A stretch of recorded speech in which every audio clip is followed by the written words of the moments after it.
All right, I'm Chris O'Leary, defensive analyst working with the DBs. Our next speaker is entering his second season as safeties coach. He led the secondary in 2018 to a final ranking of number 6 nationally in passing efficiency defense. He brings 20 years of coaching experience to our staff, with 10 of those seasons being spent at the Power 5 level. Please welcome Terry Joseph.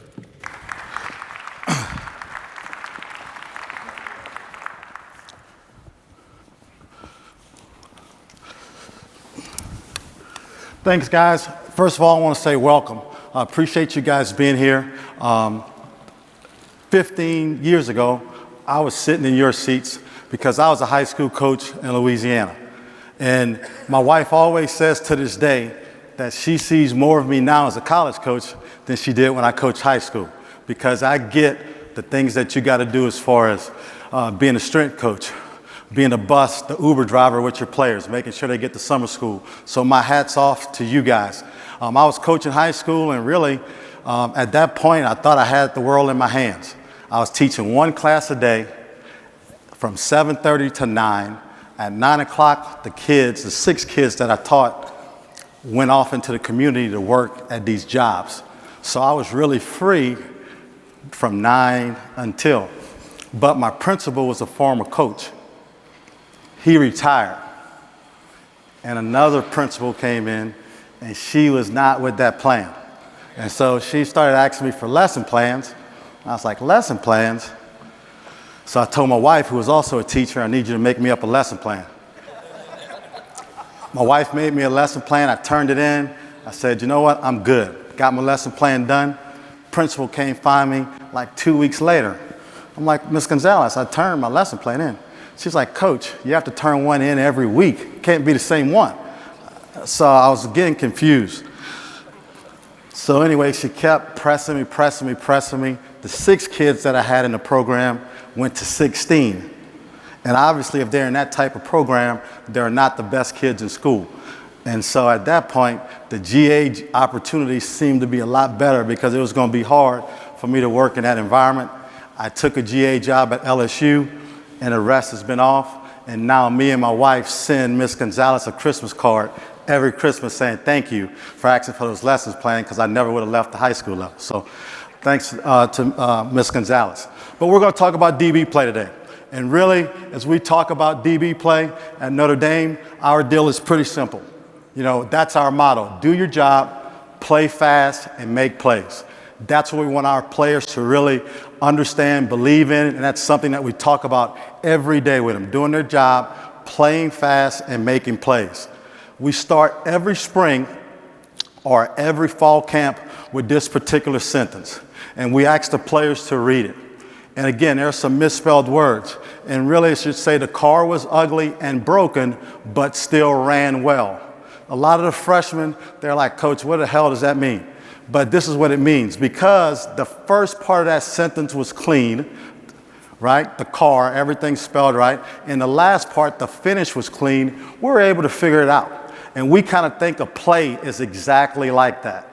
If we start well, great stance, know your key, where your eyes are at, and we finish with great effort, we can coach up the rest of the play. But those 2 things are necessary for every play. We got to start well, get the call, know your leverage, see the formation, what is my eye progression, and we got to finish with great effort, run to the ball. Everything else is coachable, but those 2 things we will not compromise. Okay? Here's the next thing we show them. All right? A lot of guys will read it and say opportunity is nowhere. We want guys who really believe that opportunity is now here. We try to coach in a very positive environment. I don't do a lot of negative talk, because I think the minds of these young guys really controls their feelings. So we try to stay as positive as we can. For example, never talk about missed tackles. I only talk about the tackles we make. Okay? Because I used to penalize guys for missing tackles. Well, this is what I found out. Coach, if you're going to penalize me for missing a tackle, I'll one-up you, and I just won't get close enough to miss the tackle. So now we only talk about making tackles. And the best way I tell our players, we coach like Barry Bonds. Barry Bonds is the greatest home run hitter ever, but he's also one of the top strikeout guys ever. But nobody ever talks about the strikeouts. They talk about the home runs. That's how we coach in the secondary. Everything is positive. Everything's positive. The plays that we make, not the plays that we don't make. Okay, how do we teach our players? We teach them by concept. In this very specific manner, when I say cover 4, we put coverages in. Everybody on the board is really an X because we want them to understand the concept of cover 4. Meaning we can draw it on the board and they can memorize it, but the way offenses are now, the chances are when we get on the field, it's not going to look exactly like it did on that board. So we want them to understand the concept because when the variables change, they can make adjustments. And so I start with recruits all the time. I talk about, I ask them, what's 3 times 2? They say 6. I say, what's 5 times 2? They say 10. I say, what's 4 times 3? They say 12. Hopefully they answer all those correctly. Sometimes we can get a little shaky on that, especially with some corners, okay? But I say, how do you guys know those answers? And they're like, well, memorize it. I say, well, no, you didn't. Because there was a time when you were a lot younger that somebody said A times B equals C. And you learned the concept of multiplication. Now, A, B, and C are all variables. And if those variables change, you're still able to get the answer. If you memorized it, when those variables change, you'll have trouble getting the answer. And that's how we like to teach coverages. Because when things go in motion or it's unbalanced, if we know the concepts of the coverage, number 1's number 1, number 2's number 2, where's 2, where's 3? So we're constantly saying, where's 1, where's 2, where's 3? If number 1's in the backfield, I'm still relating to 1. And that way we can get things structured the correct way defensively because we're going to see so many different formations. 10 years ago, every playbook in America had pro-I twins, because that was the only 2 formations you saw. Now you can see anything. So that's what we do, okay? Make sure they know why. Why is it important that you do your job? So we like to answer that question all the time, and then we're in active recall. Meaning, as a coach, I don't talk the entire position meeting. I want the players to get up and debrief me on what I talked about. Sometime a player is going to teach a coverage concept to the other players. So we're big into letting me hear you say what it is, okay? Because right now, how do they all want to communicate? Text, tweet, Instagram. We make them get up and we have conversations about what are you learning? What are you seeing and why you're doing what you're doing, okay? The system I'm about to take you through, it's twofold, okay? To play good in the secondary, there's 3 main skills that we look for. The ability to play man-to-man, the ability to tackle, and the ability to track the ball deep. So every drill that we do, it's going to be to develop those 3 skills, okay? Play man, tackle, and track the deep ball. We want to build a toolbox through how we train our players, meaning our players are going to be different body types, different speed, different strengths, different sizes. So all of our players are not going to look the same. Therefore, they can't use the exact same tools. So we give them a toolbox, and we want them to pull those tools out of the toolbox that fit their game, have some ownership in developing their game. So if we teach press, there's about 3 or 4 different ways that we'll teach press, and they can decide which one works for them. Just like people say, are you a T-step guy or are you a hot feet guy? Really, I'm a make the play guy. So as long as he's getting from A to B quickly, he can do whatever he wants to do. So I'm not going to be that guy to say, hey, it has to be this way or it has to be that way. We give them tools and they can pull out of the box to use those tools to develop their game. Okay? So here is really our system. I'm not, and I never want to be the smartest DB coach in America. I want to be the simplest, the cleanest, to where they understand exactly what I want.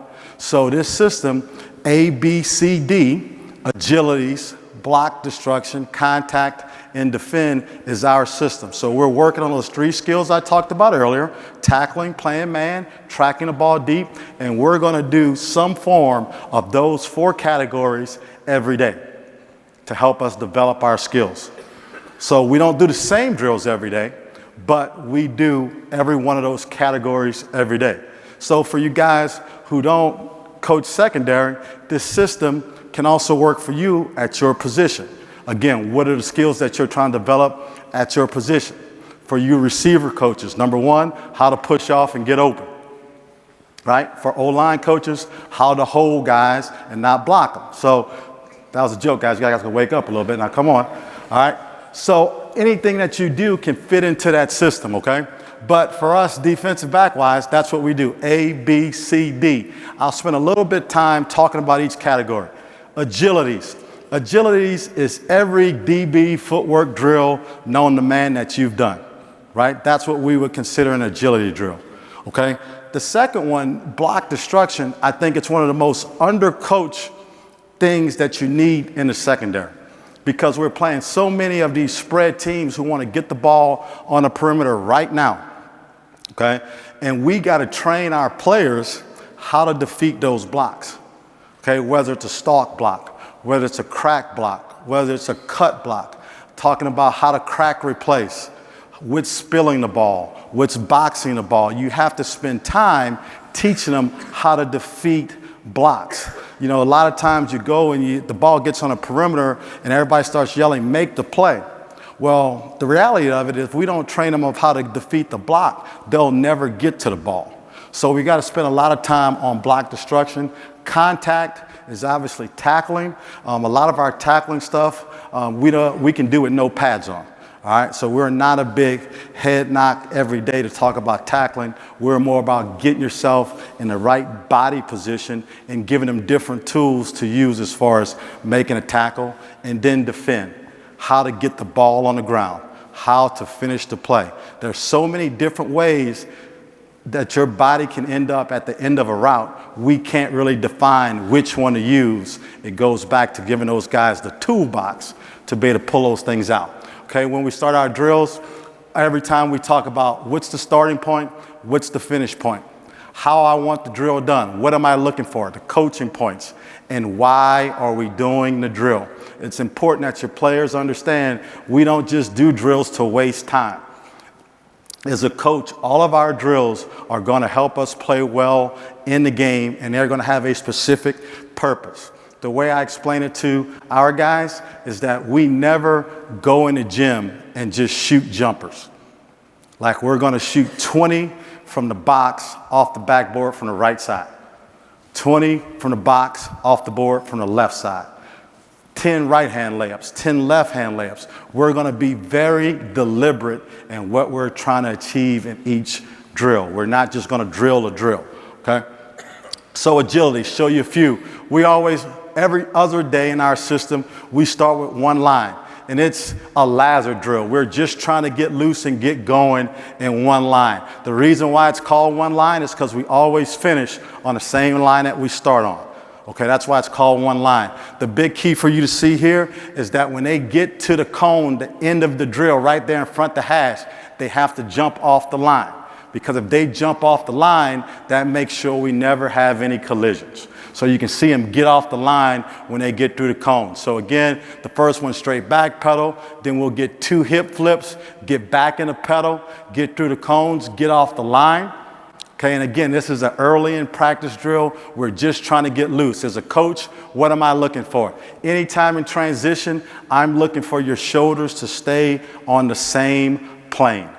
I don't want you to start off really low because you're going to become jack in the box and hop up anyway. I don't want you to start off high because you're going to have to drop to transition. We want to stay on the same plane. So that's what I'm looking for in the shoulders, to stay at the same plane on any transition. We're getting loose, then we'll go to the weave pedal, and now we're just trying to push to the white, get back to the white, again on the same line, and then we'll go with the fishtail we'll burst, get back to the line, get back to the drill. So that drill, we'll get that done in about 2 minutes, just on their own tempo. Let's see if it works in the game. So right now, we're looking at the boundary safety. Boom, pops his hips just like he did in the drill. He's able to roll over, go get the ball, high point. I don't know if we want to bring this out, but he did. Better get to the 20 if you bring it out. All right, slow fast is the last part of that drill. So it is exactly what it says. Slow back, fast forward. So as I'm going back, the big coaching point here is quiet upper body going back. So no arm movement going back, really running out of the hole with your arms to your target. And all I'm saying right now is eyes, nose, toes. Meaning point your eyes, nose, and toes right where you want to go. The rest of your body will follow. So those guys are slow back, fast out. You can see their arm pump really change when they're coming out of the drill. So you can see it work here in the game. We're looking at the corner at the top. Slow back, fast out. Very nice. So quiet upper body going back, really pumps his arms coming out. He's able to make a play on that ball. All right, so the next thing that we can do, again, we're talking agilities. We're just running the line. We're just changing direction, getting these guys going to make all DB movements attacking the ball. We can tell them really to go any direction. They can crossover run, they can shuffle, they can backpedal, and then we give them a ball. We can either throw it or we put it on the ground. And then now you see it happen in the game. You're looking at the safety up top on the hash. Just all body movements, getting a good break on the ball, getting the INT. Obviously, he doesn't believe in his speed because he has to cut it back instead of going vertical, but it is what it is. And then a box drill. Really like this drill because it gives me a chance to work different DB movements in a short area. We're not a track team, right? We want to get the breaks to be nice and short, but here's the drill. So we like to roll in a lot of our drills, meaning we like to come in and drill with movement. In this day and age, we're always going to be disguised in one way or another, right? So we're really never going to be just stagnant in the stance. So we like to roll into our drills, meaning there's movement. That's why you see them coming in from the back, so they get the movement. So here's the drill. You come in a drill, you get hot feet in the middle of the box. If I break you to the front cones, you sprint, touch the front cone, return back to the box. So you touch, return back. If I backpedal, weave pedal you to any side cones, you would backpedal, plant drive to the middle of the box. When I'm ready to end the drill, I'll backpedal you straight back and break you on a 7 or a post, give you a ball. So here we go. Front cone, touch, return. Touch, return. Weave pedal, stick drive. Now the drill's about to end because I gave him the back pedal. So it's weave pedal to the side cones, back pedal them out when you want to end the drill. Attack the ball, burst for 5. So again, touch, weave pedal, stick drive, weave pedal, stick drive, and now the drill's about to end. Bam. So again, you can get a lot of reps in that situation. So you're watching a low heat down here at the bottom of getting a lot of those movements that we got in practice. All right, 3-6-9 is exactly what it says. So again, this is almost a conditioning drill, really starting and stopping. So as you can see those cones along the side, they're at 3, 6, and 9. So I can change their direction first time somewhere around 3. The next one sometime around 6. Then the last time somewhere around 9. And again, you're going to get some guys who try to sit on you, like they're trying to guess when you're going to go. If they're doing a drill right, they really shouldn't. The first guy who gets to you is probably not doing it right because he's been guessing. So they should end up in second place if they're doing it right. If the kids end up even, that means they're pretty much reading your key the same way, okay? But if you ever get a big stagger, somebody's trying to sit on it. So somewhere around 3, somewhere around 6, somewhere around 9, and they finish through the line. And then you can get into the crossover run out of it too, and then you can do crossover runs both ways.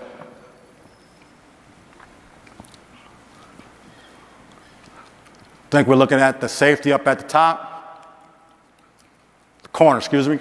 Boom, boom, 369, good break, get the ball out. So 3 cone. If I can do one agility drill, if you said, Coach, you need to have one, this would be the drill that I would do. 3 cone. Because 3 cone is really a top of the route drill. Again, we can get a lot of reps in a short period of time. The guys are not getting burned out, and we're working on our game. So in 3 cone, you can see it's 3 cones set up in a triangle. And so you give commands as the coach. They start off square, parallel feet. And now the first one, this is open right, drive right. So they're opening to their right, they're driving to the right. You can throw a ball if you wanted to, okay? So now the next rep is open right, zone left. Open right, zone left. So if you said drive, you always got to drive to the same side. So open right, it'd have to be drive right, or open left, drive left. Okay? Zone would be the opposite side. Rollover would be the opposite side. So this is open right, zone left. Open left, zone right. And then you can add the double move element to it. So open right, drive right, zone the double move. Open right, drive right, zone the double move. Open right, zone left, speed turn the double move.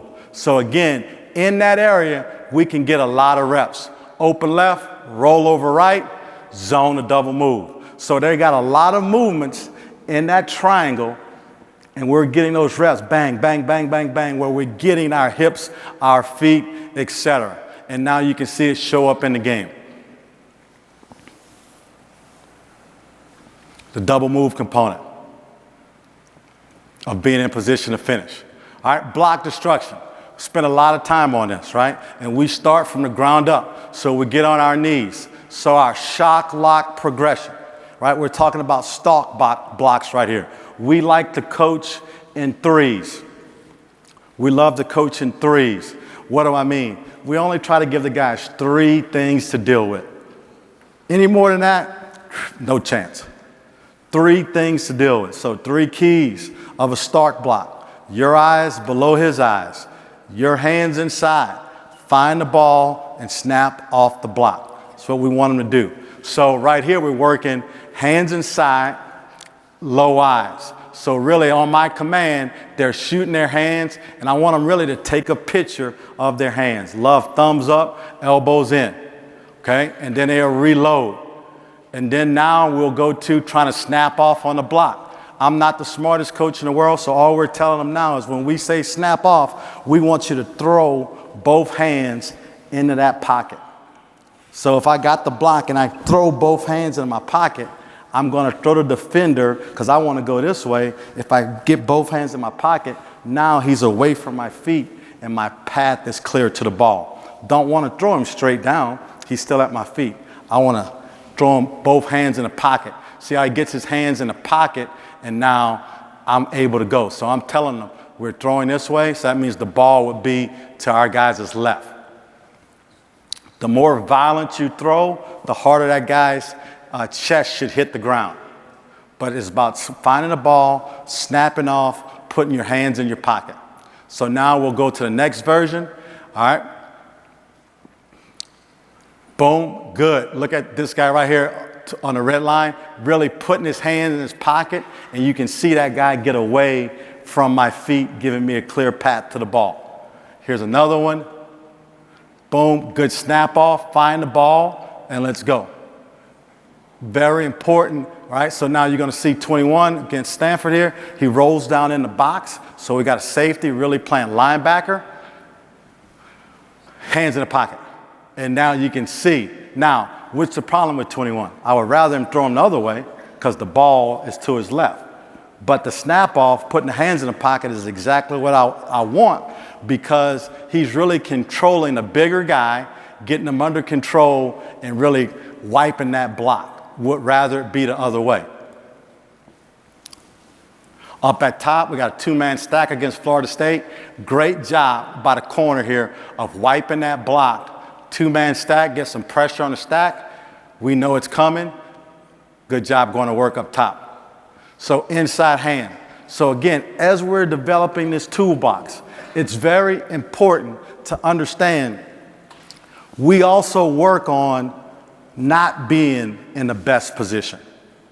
Because the reality of it is probably 50% of the time, they're not going to be in position A, right? When I hit my driver off the tee box, I know right now I'm not going to be in position A.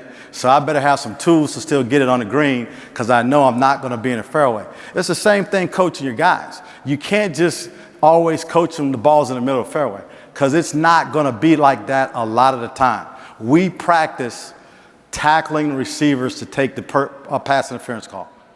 We teach that. We practice it because college and high school, it's only 15 yards. It's only 15 yards. Take the PI, make them line up and play again, okay? So we got to practice that to put them in those situations where it becomes a habit. And that's what we're trying to develop with our tools. So remember what I said, hands inside. So in this drill, it's called inside hand drill. Their hands are not going to be inside. For some reason, whatever reasons, their hands are outside. So now, as the drill goes, so right now, the 11, Alohi, on the white line, he's the receiver right now. And then when we say switch, he becomes the DB. So now he has to find a way to get his hands inside. So his way was to double arm chop to get him down. So now his hands are inside. Then it's switch. So now 24, he's the DB. So now he goes, pries him open. He gets his hands inside. So it's just a drill the way they get used to, all right, I'm here, I've closed, my hands are not great, give me the tools to get my hands inside. So replace hand drill. See some good ones here. Bam, switch, good, double rip up, like it. Boom, chop down, good. Trying to get our hands inside. We can't let those receivers get control of us because we all know as defensive back coaches, they love to hold. Okay, so here's a great example of not being in great position. All right, so believe it or not, that nickel, the guy on the hash, rolled down. He's our force player. He's not in great position. I think we can all agree. But he has tools, right? Get my hands inside, get him under control, right? I'm a force player, work to get outside, get my eyes under control, get my guy under control, and we're able to make the play. So again, wasn't in great position. He's able to get there and do it. Up top. All right, that's a corner on a fullback. A corner on a fullback. Is he going to win? Probably not, but we want him to hold serve. Hold the point for us. Do your job, set us a tight edge, we'll come clean it up. That's a pretty damn good job by the corner of holding that edge. But again, when you give them the tools and they believe that those tools are going to help them in a competitive situation, they believe in it and they use them. All right, eye stunt. Again, eye stunt is part of our block destruction, our block protection. Eye stunt is no contact. Eye stunt means I am far away from the ball and a guy's coming to block me.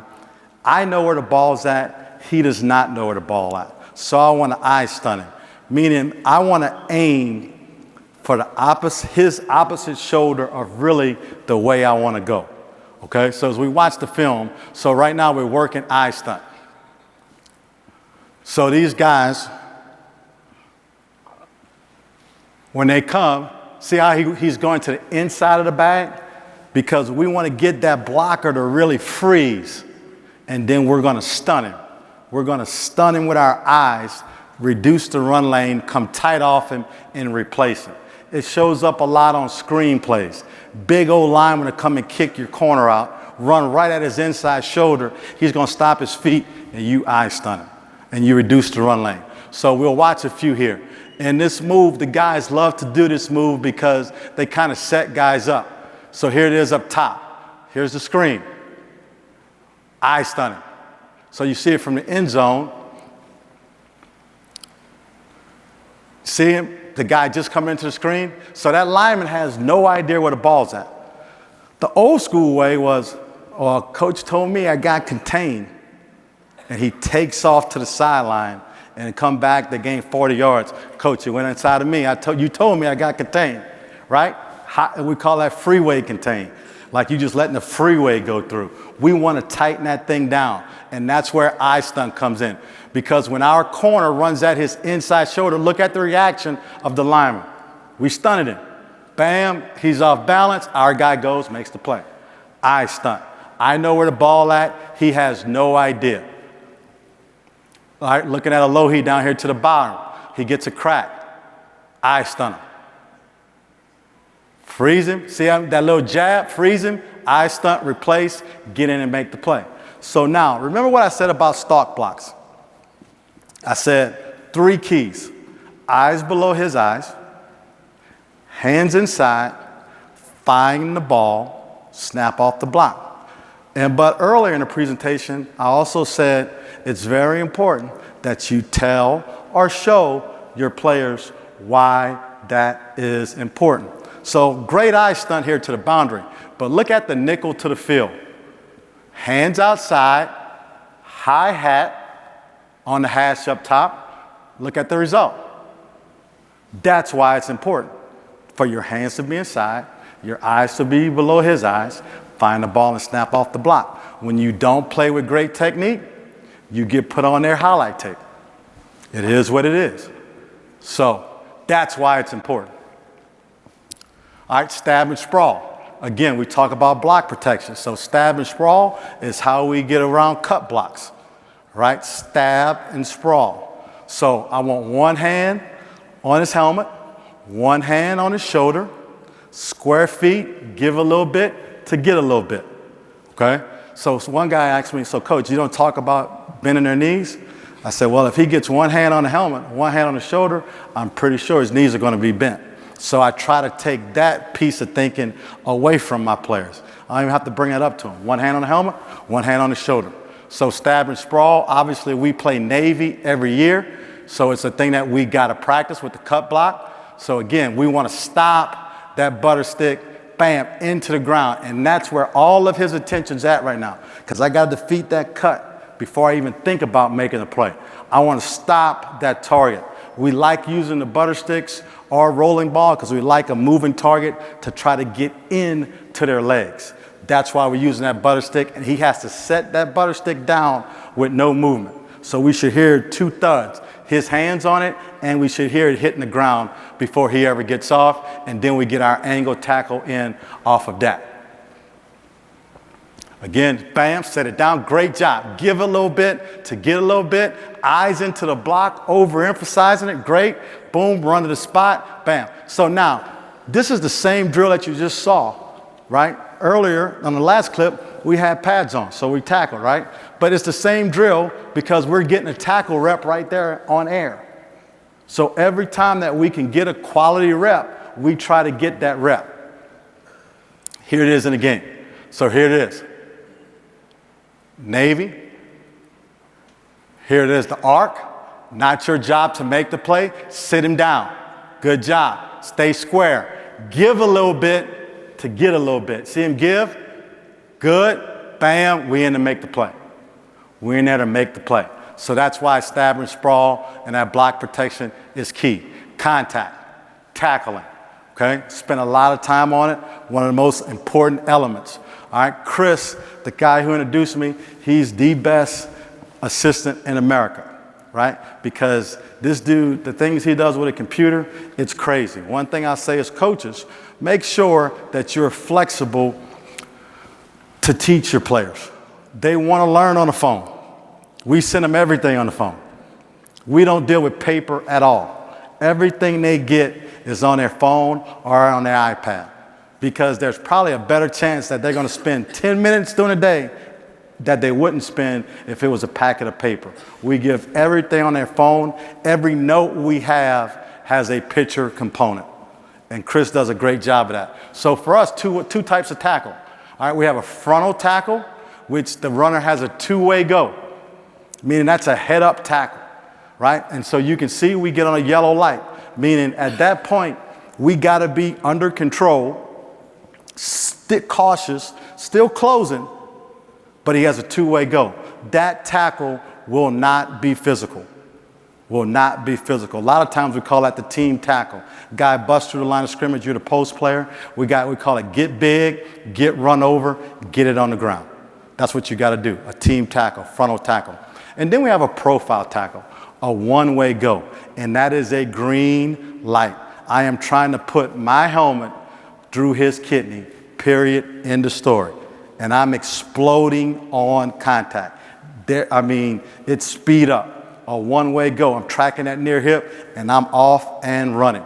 And again, we never talk about not making it. We only talk about making it. So we go in what? Groups of 3. So if I said it to my guys right now, what's the keys to a great tackle? Win your leverage. Finding on your leverage all the way up. That's a rap song. The guys made that up, so they'll never forget it. All the way up, eyes up, chest up, wrap up. Eyes up, chest up, wrap up. And then drive for 5 or abort. Want to spend a second talking about bullet number 3.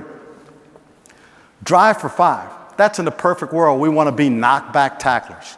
So on contact, we want to try to drive him back for 5. However, we won't always get there in prime position. We might be out of position.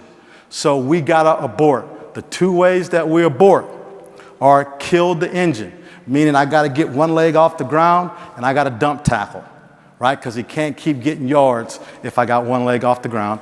Or we got to torque him down, meaning I got him, I come in from the side, he's kind of pushing me, I got to torque him down to the ground. Those are the 2 ways that we abort. If we get out of position, we practice the gator roll. Guy's faster than me, he's running away. I got to roll the ankles, or he's really, really fast, got a bad angle, I can lawnmower, lay out, and clip his ankles, okay? Power step, all right? We're big on near leg and near shoulder, so now we break down every play, meaning some coaches say a play's 8 seconds. So I try to coach a play 2 seconds at a time. 2 seconds at a time, not really the whole play, because that's gonna come in 7-on-7, that's gonna come in team. So right now we're working on a power step. This is the position you want to get in. This is the position you want to get in. Near leg, near shoulder. My power foot, his left leg, my cleats are in the ground, right? I've got a nice athletic bend, and now I'll come behind him and we'll get the hip snap. So if we can get that position, that's premium position, we feel like we can win the tackle, right? And I just go down the line, snap in the hips, and it should feel like a brawl jump, bringing my hips into the tackle. We want to try to get in that position, okay? And then now we put a guy out there. So again, all the way up, eyes up, chest up, wrap up. So he's in power step, near leg, near shoulder, right leg's up, that's his power leg. And then now all the way up, eyes up, chest up, wrap up. Eyes up, chest up, wrap up. If we can get in that position, we're golden. And so we got to work to get in that position. What do I do when I get in that position? Bam, work on the other side, good. Eyes up, chest up, wrap up.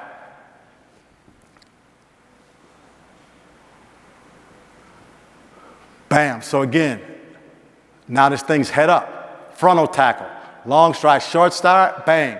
So now we got a moving target. Coach, does it work in the game? Let's see 11, let's go from the end zone.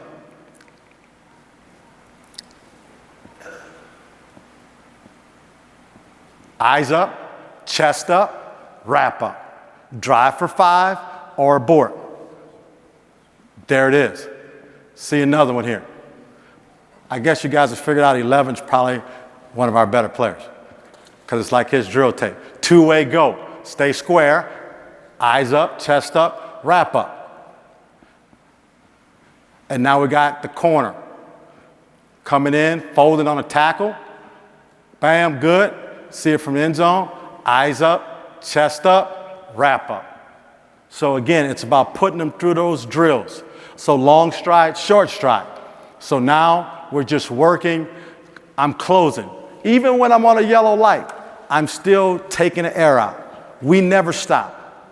We always keep closing.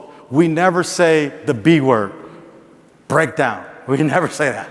We're always long stride, short stride. We're always shimmying up. We're always stepping on their toes. We never break down. We're always taking the air out. Because again, we never say the other word either.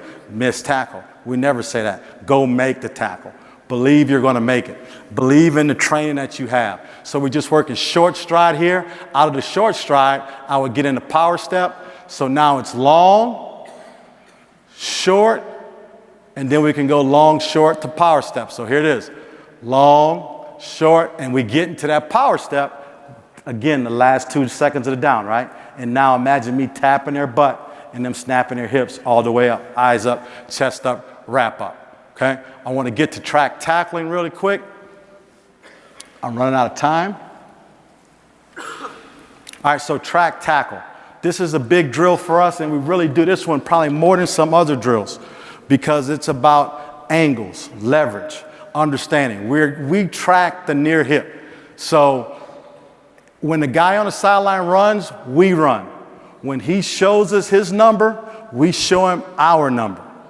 When he runs, we run. As we close and we get there, we want to be on a near hip, and we're going to go behind him. We're going to go behind him because if he cuts back, we're in position to play the cutback.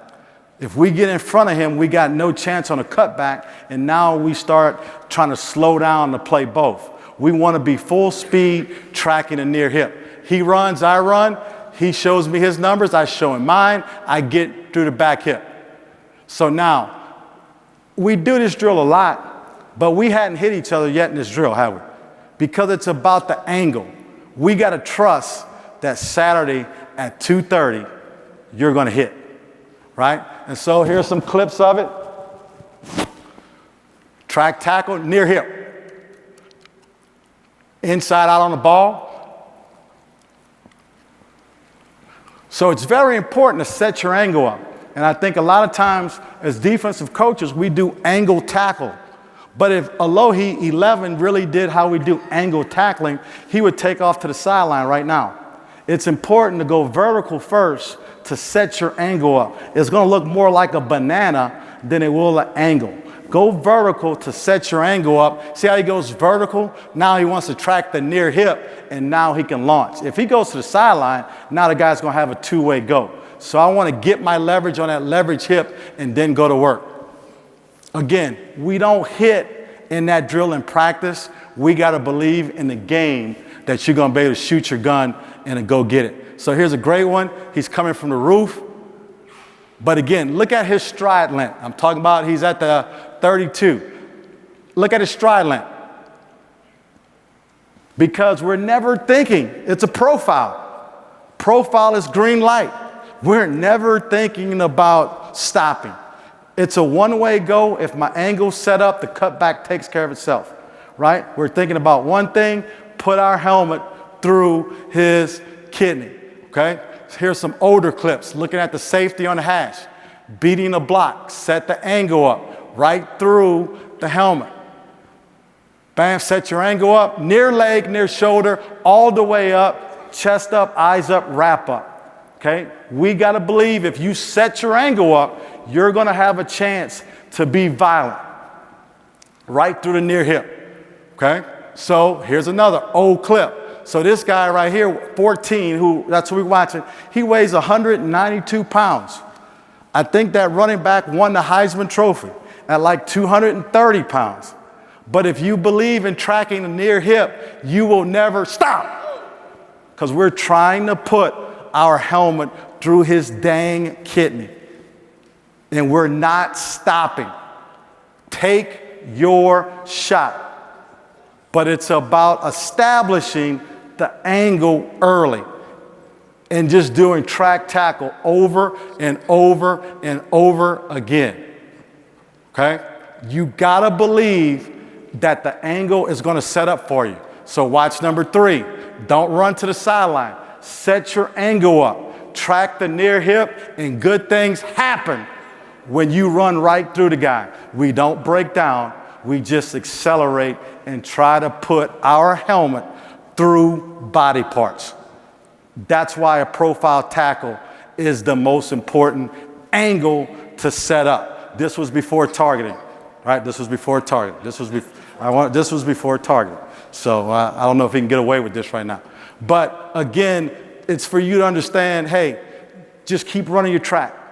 Keep running your track. The cutback is taken care of by your angle, and you can deliver blows. And for kids who want to get those shots, it's about taking the right angle and putting yourself in position.